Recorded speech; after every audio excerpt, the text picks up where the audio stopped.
and degrading our land, sea, and air. Today, one-third of all land is degraded, making it harder to feed growing populations.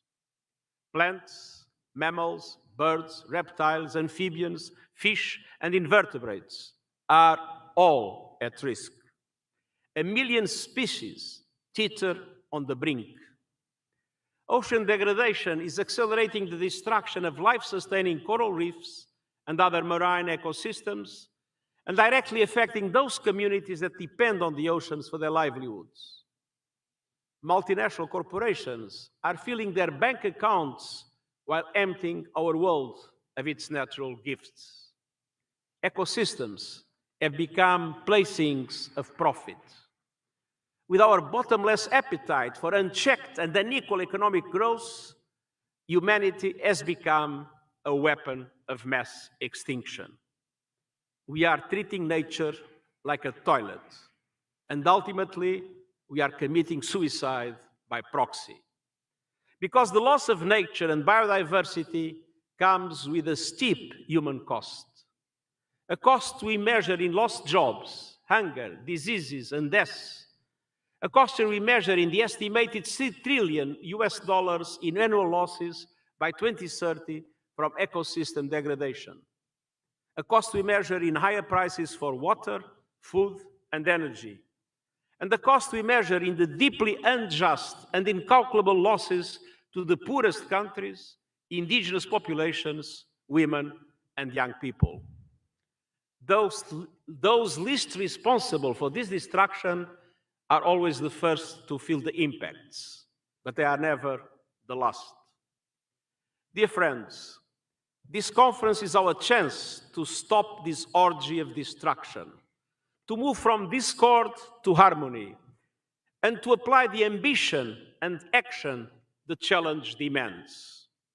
We need nothing less from this meeting than a bold post-2020 global biodiversity framework. One that beats back the biodiversity apocalypse by urgently tackling its drivers: land and sea use change, overexploitation of species, climate change, pollution, and invasive non-native species. One that addresses the root causes of this destruction: harmful subsidies, misdirected investment, unsustainable food systems, and wider patterns of consumption and production. One that supports other global agreements aiming at protecting our planet, from the Paris Agreement on climate to agreements on land degradation, forests, oceans, chemicals, and pollution that can bring us closer to achieving the Sustainable Development Goals. And one with clear targets, benchmarks, and accountability. No excuses, no delays. Promises made must be promises kept. My friends, it's time to forge a peace pact with nature. And this requires three concrete actions. First, governments must develop bold action plans across all ministries, from finance and food to energy and infrastructure. Plans that repurpose subsidies and tax breaks away from nature-destroying activities towards green solutions like renewable energy, plastic reduction, nature-friendly food production, and sustainable resource extraction. Plans that recognize and protect the rights of indigenous peoples and local communities, who have always been the most effective guardians of biodiversity. And national biodiversity finance plans to help close the finance gap. Excellence, Excellencies, ladies and gentlemen, secondly, the private sector must recognize that profit and protection must go hand in hand. In our globalized economies, companies and investors rely on the wealth of nature from all corners of the world. It is in their interest to protect nature above anything else. This means that the food industry must move towards sustainable production methods and natural means of pollination, pest control, and fertilization. It means that the timber, chemical, building, and construction sectors must take account of the impact on nature in their business models. It means that biotechnology, pharmaceutical, and other industries that exploit biodiversity share the benefits in a fair and equitable way. It means and involves strong regulatory frameworks and disclosure measures that end greenwashing and hold the private sector accountable for its actions along the supply chain.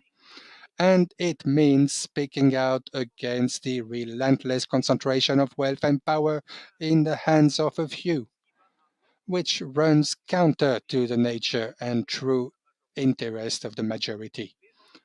Companies and investors must be allies of nature, not enemies.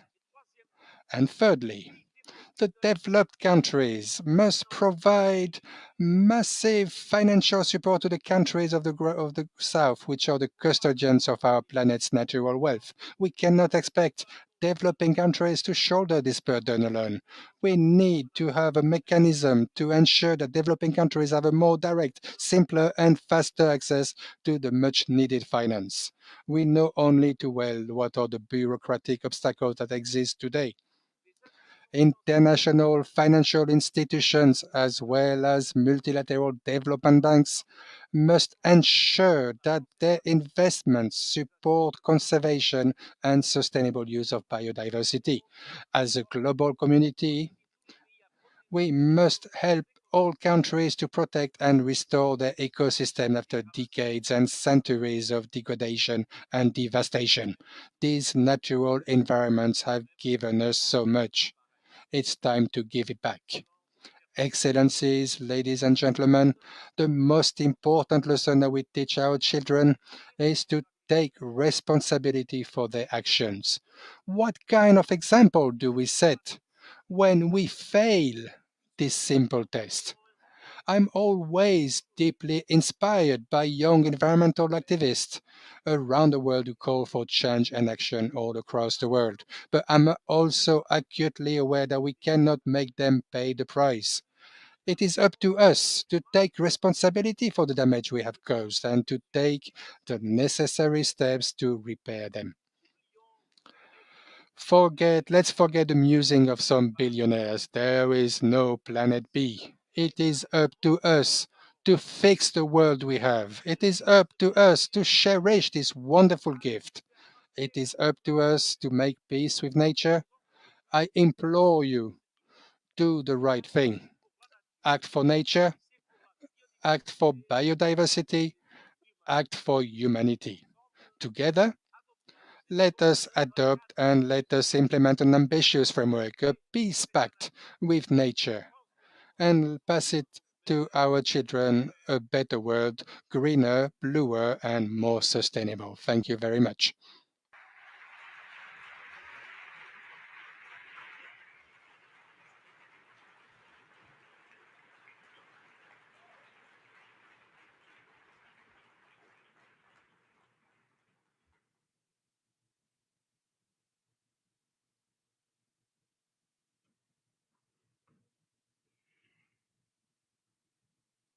Thank you very much, Mr. Secretary General, for those powerful words and also for your presence here in Montreal.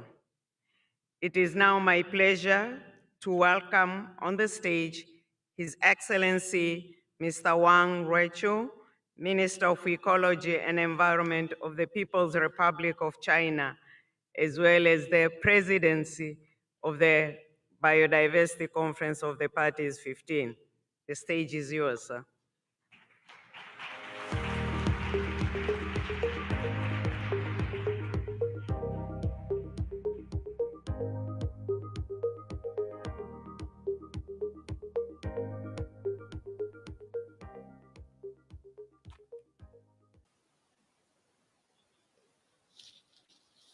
The Right Honorable Prime Minister Trudeau, Secretary General Guterres, Ms. Murama, Governor Legault, Mayor Plante, ladies and gentlemen, friends, good afternoon.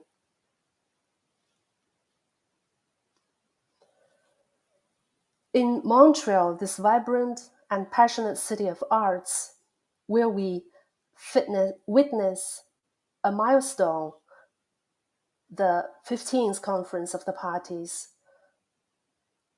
Part 2, to the Convention on Biological Diversity.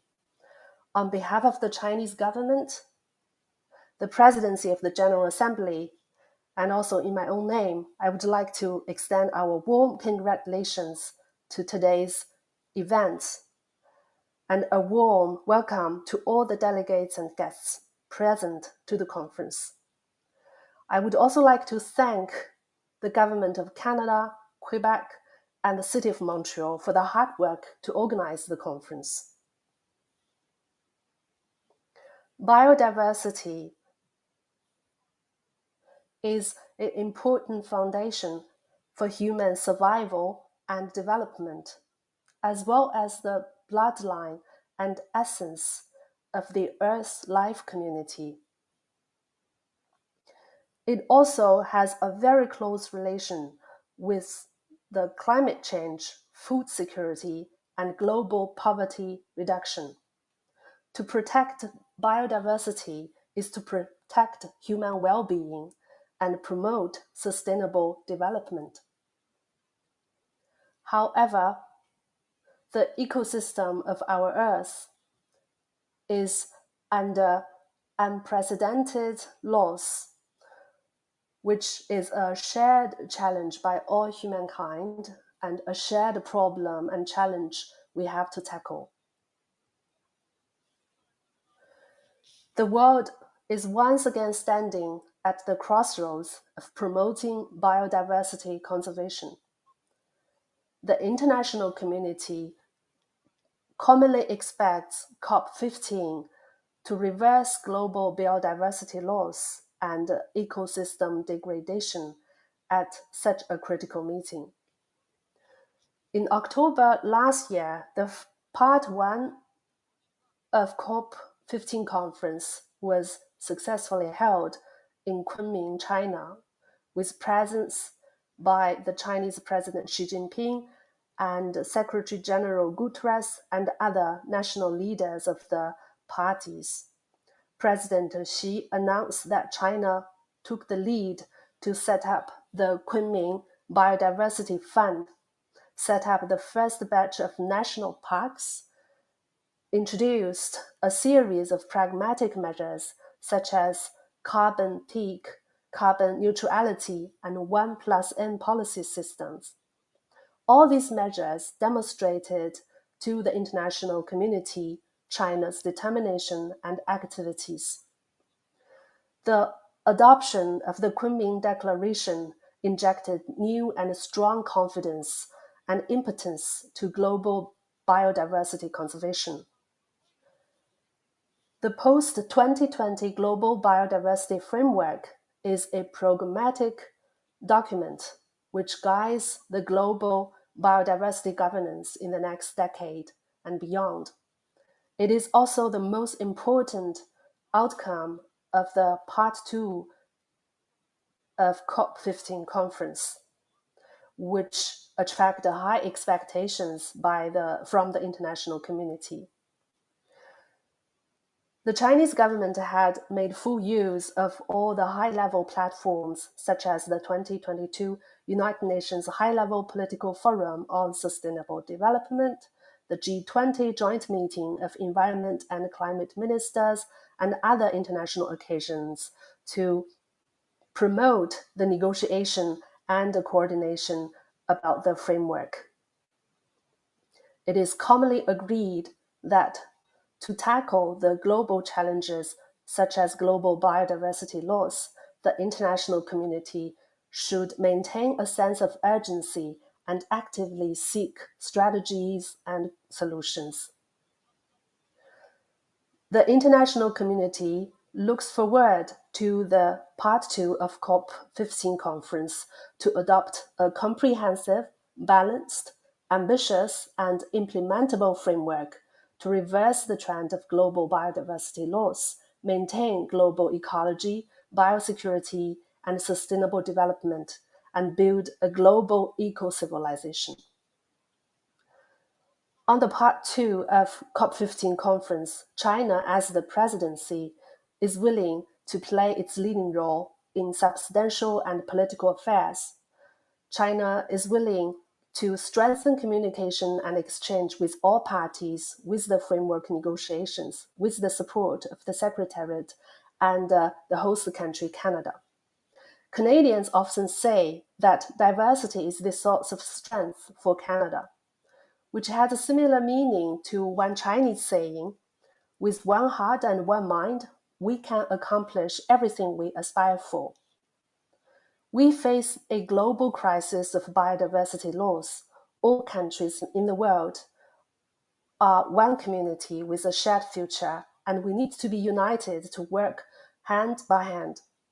Only by seeking high-level consensus, gathering political will, and we call on all the stakeholders to participate in the biodiversity conservation to build a community of life on Earth, can we achieve the impotence to reverse the trend of global biodiversity loss.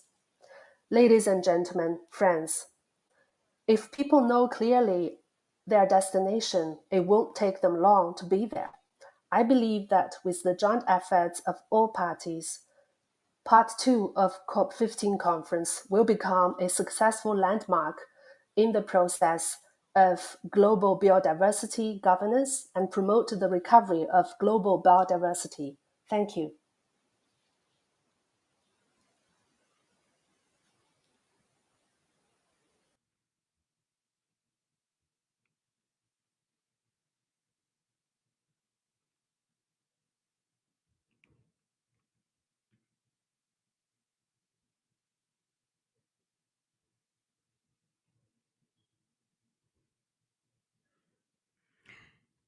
Thank you, Excellency,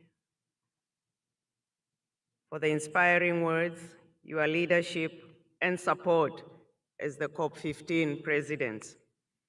I would now like to invite our next speaker on stage, Mr. Francois Legault, Premier of Quebec, to address us.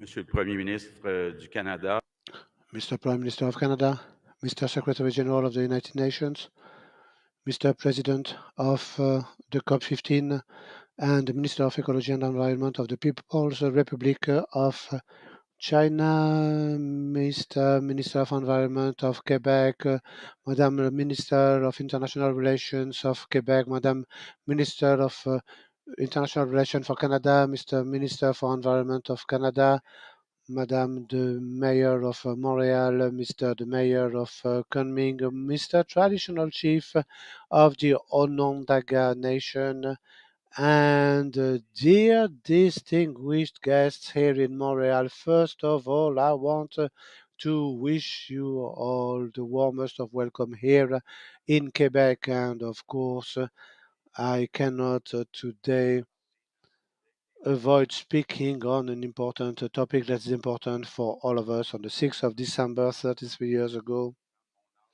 people my age remember this as if it was yesterday. We were going through an incredible drama at the Polytechnic School where 14 women were killed simply because they were women. And we must never forget we are all share some responsibility, of course, the government, but also we all have a duty of remaining vigilant. There are violence still remains towards women, and we need to work together in order to eradicate this for these two and in the future.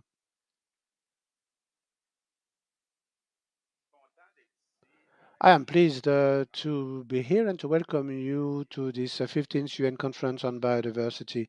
First of all, I want to give a message to all of those of you who come from elsewhere. I want to remind you that Quebec is the only state, the only nation in America where the population is predominantly French speaking, where the city of Montreal is the biggest French speaking city in America.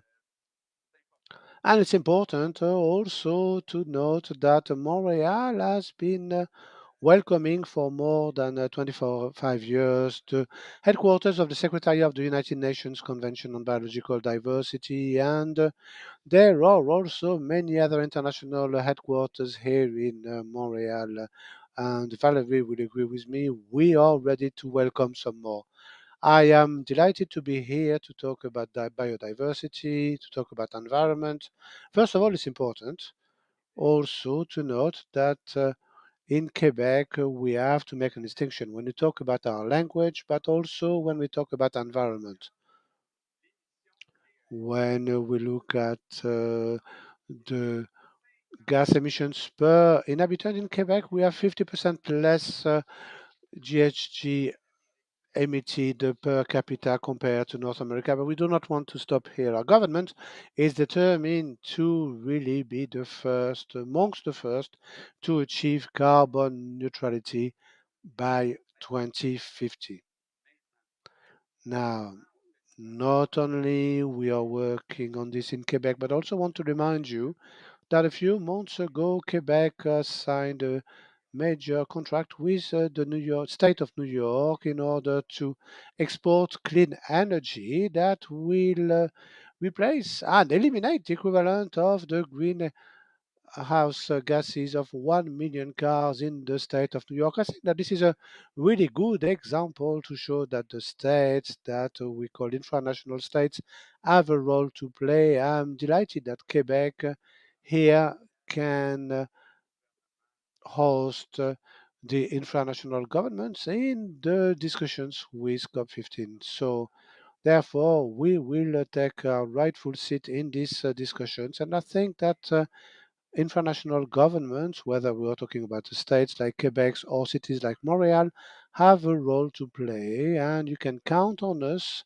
to try to move everyone upwards in that sense. Now, our goal for the next few days is to agree as much as possible to better protect natural landscapes and protected and species at risk of extinction. In last June, our environment minister had designated 11 new species as being particularly vulnerable, and this week they have announced the designation of 27 new fauna species as being threatened or vulnerable.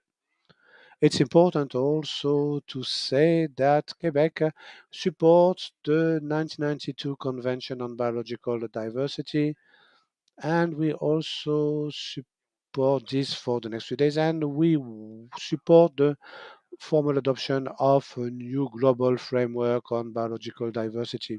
And we hope that everyone during the next few days will be brave, bold, in order to better protect the natural areas and natural environments. We want the government of Quebec to be a leader in that sense. And first, we have already worked strongly and worked a lot in order to protect part of the Quebec territory. When our government arrived in power in 2018, we had 10% of the Quebec territory that was protected, and we have now reached more than 17%.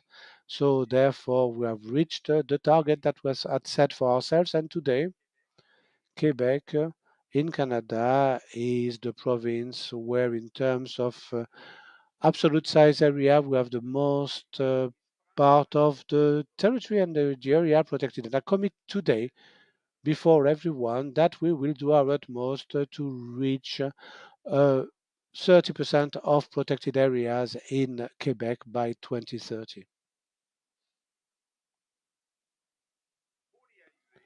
In order to do so, I also announced that our government, the government of Quebec, will invest $650 million in the 2030 Nature Plan in order to reach that particular goal to have 30% of protected areas in Quebec. This 2030 Nature Plan will have three particular pillars. The first one is to have more protected areas, whether it's in private manner or public manner, to give also more access to people from Quebec, more access to nature, and we did so a lot in the north of Quebec, and now we have a lot of diversity in the south of Quebec. So therefore, we will therefore target the south of Quebec. The second thing that we want to do, the second axis, is to protect threatened species. We will fight some more in order to combat invasive aquatic plants. We will also closely monitor threatened and vulnerable species, and that 650 million fund would also help all actors, including economic actors, to reduce their impact on biodiversity.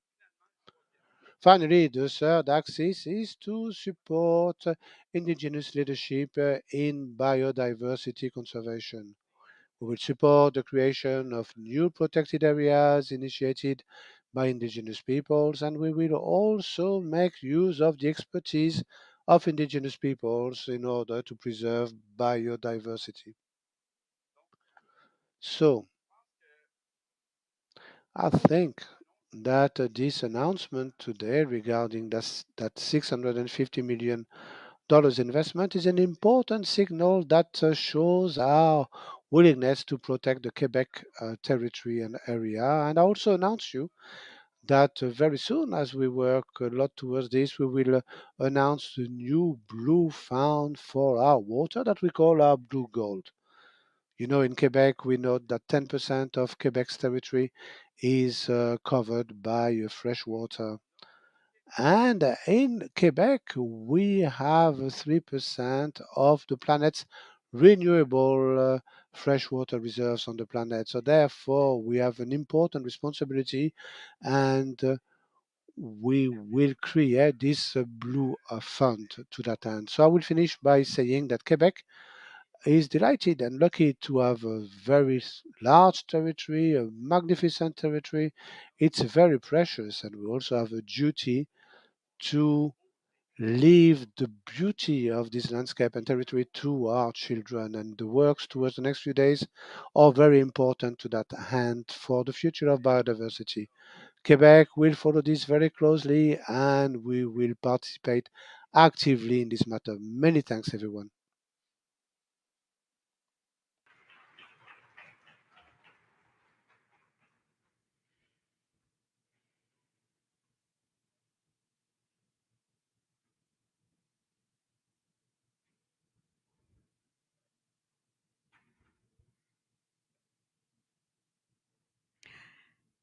Thank you, Mr. Legault, for your words and support in hosting this conference. Allow me now to invite Ms. Valerie Plante, Mayor of the City of Montreal, on the stage. Welcome.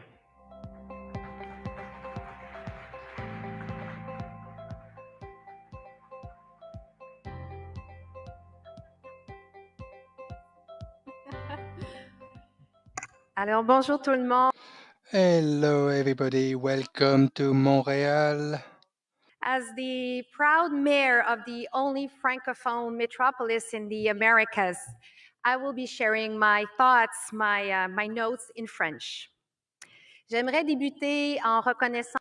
I would like to start by acknowledging that we are in a non-ceded territory, traditional people, and I would like to thank the nation Ghana for their hospitality. I would like to tell you is the Montrealese and the Montrealese citizens of Montreal who welcome you in our beautiful large city. Hosting a COP is a privilege, and I thank the city of Kunming for sharing this responsibility with us. These are rare events whose importance is paramount. Montreal COP15 on biodiversity is the most important in history because the situation is critical. And I would like to mention that in the next for following days, 18,000 people will gather here in Montreal to address and talk about this critical situation, and will try especially to find solutions. Let's not forget that for the last 50 years, over the past 50 years, we lost almost 70% of the wildlife over the whole planet. And for scientists, we have now entered a sixth mass extinction. This is the reality at global level, and we can no longer ignore science. The facts are talking for themselves, and what is obvious is there is urgency to act.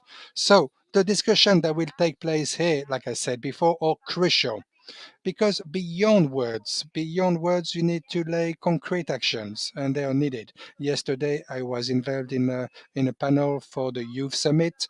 I was able to hear the demands and aspirations from the youth. They have big wishes, they have hope, but what they want is concrete actions. They rely on us, they count on us. I would like to tell you also about the three reasons why I am particularly proud to host COP15 here in Montreal. Firstly, it's because the situation is critical on a global scale for the reasons I outlined earlier. So therefore, we have an important responsibility to ensure this is a success. Secondly, hosting the COP here in the metropolis of Quebec demonstrates the importance of the role of large cities in protecting biodiversity and maintaining the quality of life of populations. Because for us at local level, local authorities level, the connection, the link between protection of biodiversity and the quality of life are closely interconnected. The majority of the population, let's remind, lives in urban areas, and this number is going to increase further in the coming years. This means that these solutions we need to implement must be applied in urban areas. And finally, I'm proud to host COP15 in Montreal because it's a concrete way to accelerate and intensify our actions. Our cities, our people are on the front line of the impacts of climate change and biodiversity loss, and that are increasingly being felt, and more often we can think about some pollinating insects, for instance, who are responsible for a third of the world's food and are disappearing from our environment. We have our riverbanks and living environments also threatened by erosion. In short, as local governments, cities have the capacity to act quickly and effectively when it comes to protecting biodiversity and natural habitat. At Montreal, we've been involved for a few years and acting because we believe in it, because population is prepared and is willing to help and be involved. This is what they're asking us after the messages I heard yesterday from the youth and different messages conveyed across the world. The population is ready for us to take bold and ambitious decisions. In Montreal, it's about creating biodiversity corridors in the heart of city. It's about banning pesticides. It's about banning single-use plastics. It's about protecting pollinators and species at risk. And it's about the protection and increasing the green spaces, even if sometimes it can be a difficult choice. We do need to go forward. I would like to tell you that I'm very fortunate to be vice chair of the C40 network for all the cities working in protecting and working towards climate change. I can tell you, cities have no shortage of ideas, and we are prepared to work with all stakeholders at all levels to carry out all the necessary actions. My message that is that we can do a lot. You just need to support us and to invite us around negotiation tables and to give us the means to act. The voice of the cities and local population must be heard. And this is why I'm so proud that we're holding the City Summit starting this Thursday. All cities from across the world will gather here to discuss about implementing different measures. Numerous of us mentioned it before, but what is important with COP15 and in the future is, of course, that we work together, cities, regions, states, civil society, and businesses. We are allies in this fight to protect biodiversity, and we must talk to each other, and we must find common solutions, because as per the with the climate change, the balance of ecosystems no boundaries, and it doesn't stop at the border. The impact of climate change and the loss of biodiversity are real and have no borders. I'm confident that we will be seeing a turning point during this COP15 for biodiversity, because it was in Montreal in 1987 and one of the most effective agreements in history was signed, the Montreal Protocol. The Montreal Protocol has not only slowed down the degradation of the ozone layer, but experts now believe that it should be fully restored in our lifetime. With COP15 starting today, we have the opportunity to repeat the history. You have this opportunity, the success of this protocol. What was achieved in Montreal 35 years ago to protect the ozone layer can also be done for biodiversity. So, as the mayoress of the host city of the 15th UN Biodiversity COP, as the mayor of the host city of the Secretariat of the UN Convention of Biological Diversity, as the global ambassador for ICLEI on local biodiversity, and as the leader of the C40 Urban Nature Accelerator. C40, I'm counting on you. The whole world count on you. Thank you very much.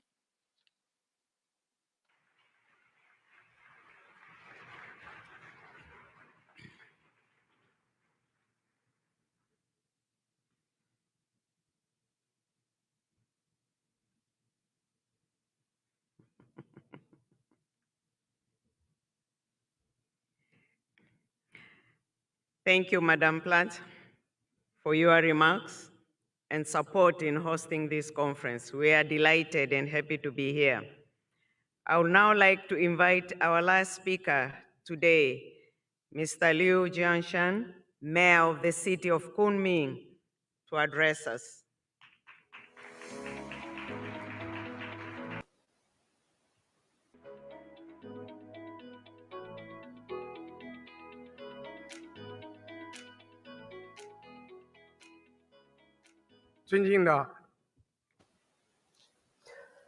Distinguished Secretary General, Prime Minister, Minister Wang, Premier Legault, Mayor Plant, Chief Tadudaho Hill, honorable guests and distinguished delegates, good afternoon. As the mayor of Kunming, the host city of the first session of COP15, I am very honored to speak at the opening ceremony today. 1 year ago, the Kunming Declaration was adopted at the first session of COP15 on the shores of the beautiful Dianchi Lake, opening a new chapter in advancing the global biodiversity governance. Today, we get together again in Montreal to have a final discussion for the post-2020 Global Biodiversity Framework. The Earth is the home for mankind. Biodiversity conservation is everyone's responsibility. My city, Kunming, is the capital city of Yunnan province, situated in the southwestern corner of China. Neither bitterly cold in winter nor extremely hot in summer, that is why its temperate climate gives Kunming the nickname a city of eternal spring and a city of flowers. Kunming is one of the cities with the most abundant ecosystem types in Yunnan province and China, with more than 5,000 species of wildlife and the second largest germplasm bank of wild species in the world.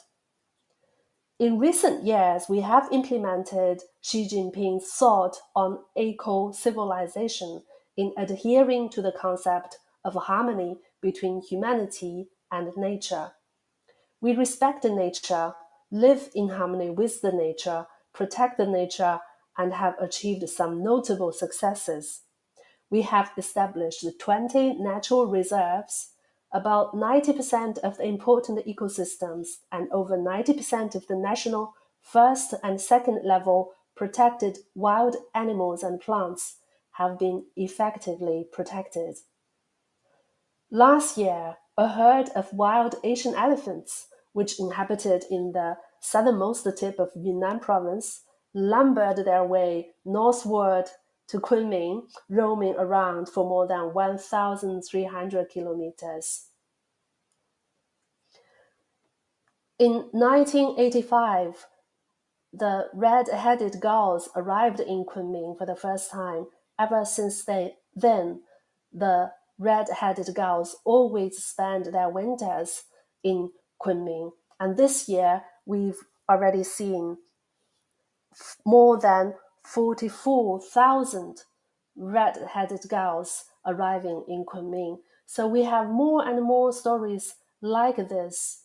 We are hoping that everyone can join hands to protect the eco-environment, like how we protect our eyes, and to try to be promoters, participants, and practitioners of biodiversity conservation. Within the framework of COP15, we will jointly organize the 7th Summit for subnational governments and cities. We look forward to the approval of the renewed plan of action on subnational governments, cities, and other local authorities for biodiversity, which will strengthen the recognition of the contribution and the key role of local governments at all levels around the world, and lay a solid foundation for local and national governments to work closely together to advance the implementation of the post-2020 Global Biodiversity Framework. From Kunming last year to Montreal this year, we look forward to the future for a joint effort. With the forthcoming post-2020 Global Biodiversity Framework, we will deepen our cooperation among cities and regions around the world to contribute to the implementation of the Convention and the renewed framework. We call on the parties to work closely with local governments at all levels to create favorable conditions and mobilize additional resources to support the effective implementation of local actions. In conclusion, I wish the conference a great success. I wish you all good health and all the best in your work and life. On behalf of Minister Huang Renqiu, we would like to welcome everyone to the reception of the Chinese government. Thank you.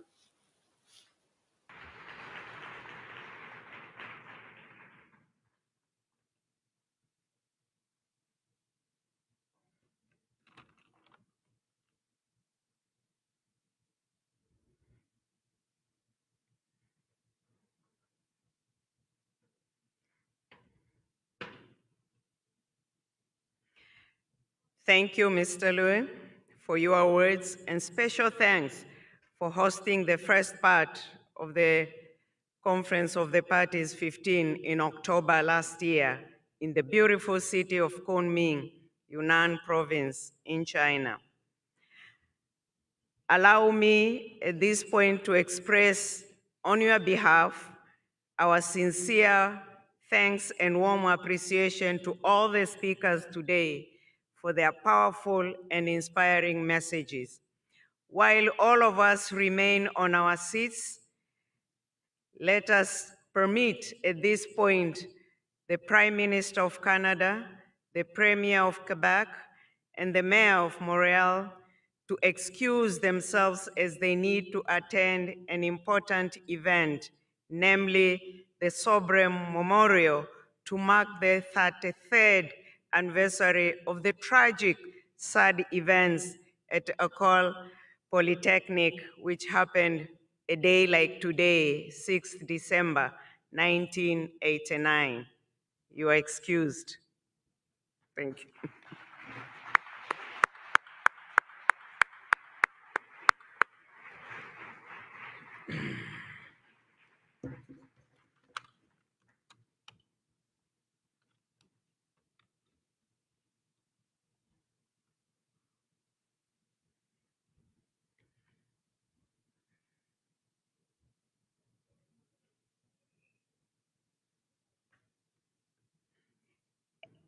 Excellencies, distinguished delegates, it is now my honor to introduce Ms. Tonina Simone, Director General, External Affairs from Environment and Climate Canada, who will introduce the cultural presentation in cooperation with Canada's National Arts Centre.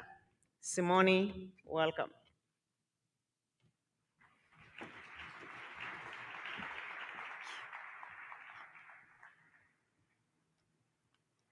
Thank you, Ms. Maruma Marema. In collaboration with Canada's National Arts Centre, I have the immense pleasure of introducing today's cultural performances by incredibly talented First Nations, Inuit, and Métis artists. I would like to first welcome to the stage Silla. Silla is an Inuit throat-singing duo from Nunavut. The name Silla is derived from the Inuktitut word sila, which captures the concepts of air, land, water, spirit, wisdom, and intelligence. The name pays homage to the powerful spirituality and traditions that have kept Inuit alive, though through the historical and modern contemporary challenges of colonialism. Please join me in welcoming Silla to the stage.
Thank you very much. Thank you for having us. Please enjoy the rest of the conference. Koyandamik.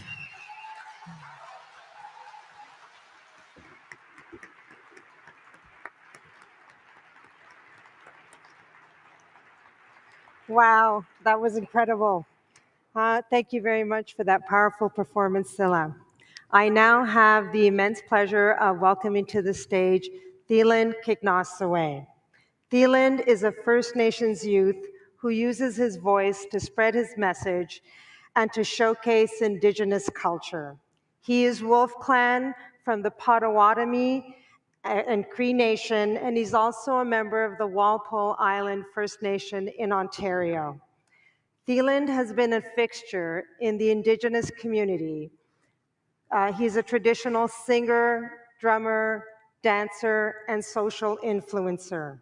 In 2018, Thielen became the youngest laureate of the Inspire Awards for Culture, Spirituality, and Heritage. Please welcome Thielen Kignosaway to the stage.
Ani, Bojo, Danse, Kwekwe, Wache, Sego.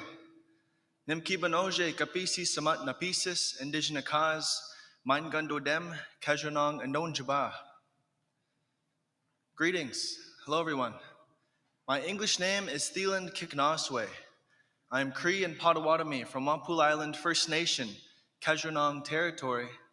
I'm part of the Wolf Clan. I'm 19 years old. I'm a traditional flutist as well as a traditional hoop dancer. This dance that I'm about to share with you comes from the Hopi people of Southwest United States. This is a storytelling dance. I have been dancing this style for about 15 years now, and it is a pleasure and an honor to share with each and every one of you beautiful people here in attendance. While I'm dancing this style, I want all of you to create your own story in your mind and through your imagination from the designs that I weave together by bringing these hoops and creating beautiful things that we might see within our nature, within our environment, such as animals, such as the river flowing, such as the warrior coming back from a great battle. I want you to become the storytellers within your own minds. So as I'm dancing this style, if you like what you see, feel free to put your hands together. Makes me dance harder. And in my language, we say chimigwech. Thank you. Oh.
Merci Taylor pour votre performance. Thank you, Sila, for your amazing performance. This is now my pleasure to introduce you to our last artist on stage, the Meaty Strings. According to the traces of their ancestors, they follow them through music and dance. Meaty Strings is a collective of people, individuals of the city of Toronto, who get together to play and dance in a very typical Métis style. We are happy to welcome today Alicia Blore, violist, Métis, born and bred in Toronto, with Métis roots from Manitoba. Hawk Mason, a guitarist born and who grew up in Toronto also, with some roots with Mohawks people, Ojibwe and Crees. And finally, Tigan from La Ronde, Jigger Métis from Strathroy in Ontario, with Métis roots historically from the north of the Lake Superior. Stage.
I now give back the floor to Ms. Maruma Marema.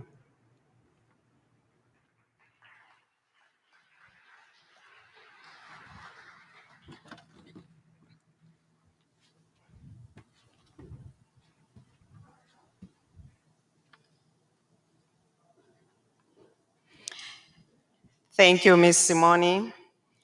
Special thanks to Metis String, Sila, and Thailand, Kiknoswe, for this beautiful performance we have all witnessed. Please join me in a warm of thanks, round applause to them.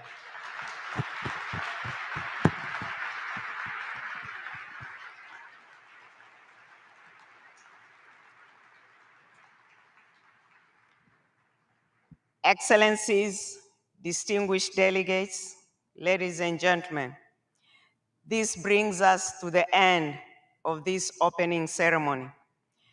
But before we leave, it is my pleasure to invite you all on behalf of the People's Republic of China to a welcome reception that will start at 6 p.m. today, this evening.